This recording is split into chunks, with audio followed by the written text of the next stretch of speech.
بونسوار عليكم. والله الواحد مش فاضي، عنده شوية مواعين عايز يغسلها.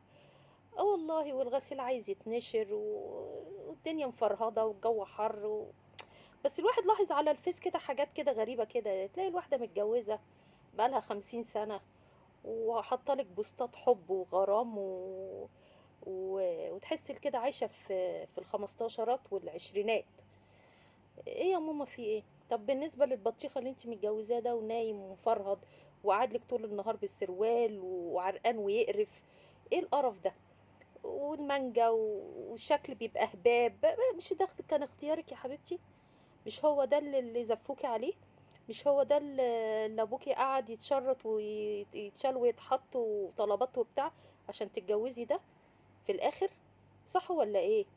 ولبس ومش لبس وأنعارة فارغة وكذب وأفراح وزفة وليلة ومصاريف قد كده، وفي الآخر إيه؟